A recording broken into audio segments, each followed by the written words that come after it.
My name is Brian Stevenson, and I'm a lawyer, an advocate, and an activist for ending mass incarceration and creating racial justice in America. Racial justice in America. Creating racial justice in America.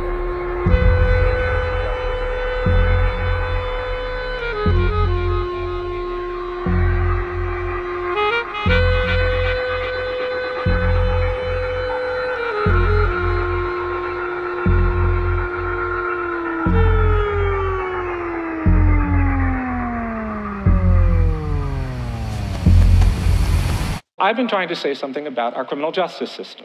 Whenever you're talking about a violation of basic human rights, a violation of basic human dignity, your first requirement is to make sure people see the humanity of the people who are experiencing these injuries.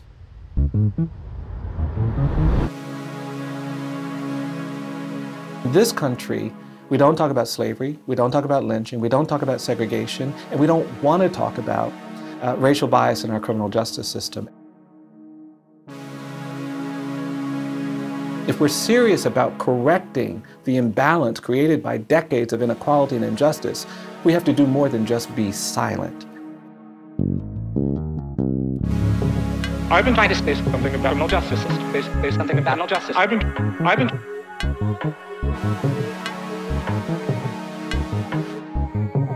This country is very different today than it was 40 years ago. In 1972, there were 300,000 people in jails and prisons. Today, there are 2.3 million.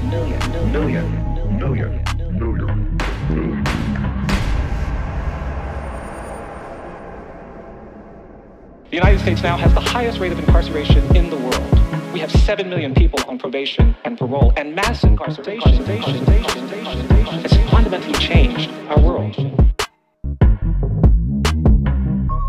In poor communities and communities of color, there is this despair, there is this hopelessness that is being shaped by these outcomes. 1 out of 3 black men between the ages of 18 and 30 is in jail, in prison, on probation, or parole. 1 out of 3 black prison, probation, parole. I've been trying to say something about our criminal justice system.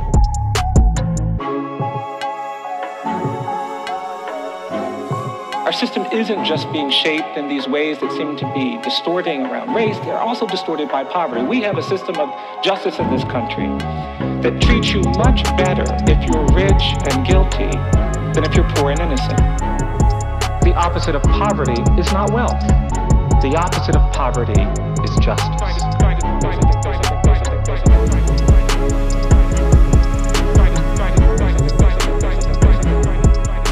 I've been trying to say something about our criminal justice system. The United States is the only country in the world where we sentence 13-year-old children. The United States is the only country in the world, 13-year-old children.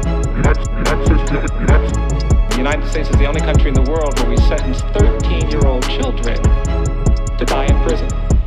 We have life imprisonment without parole for kids in this country. Only country in the world. We love innovation. We love technology, we love creativity, we love entertainment. But ultimately, those realities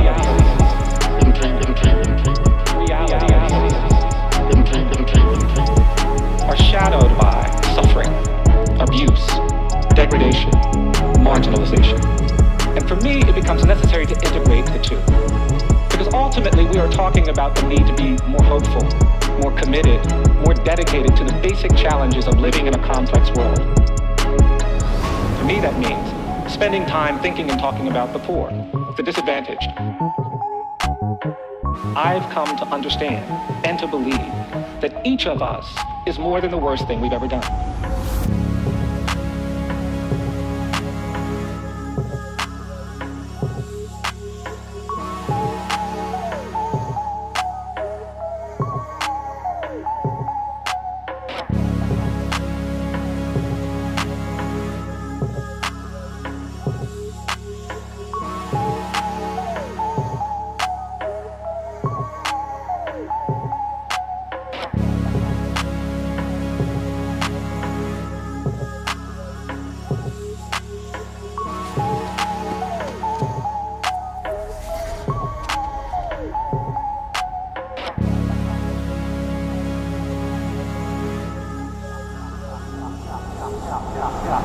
think the character of any society, its commitment to justice, its commitment to the rule of law, has to be evaluated not by looking at how it treats the rich and the powerful and the privileged, but by looking at how it treats the poor, the incarcerated, the disfavored, people living in the margins of society. Our response to them, our relationship to them, reveals our true character.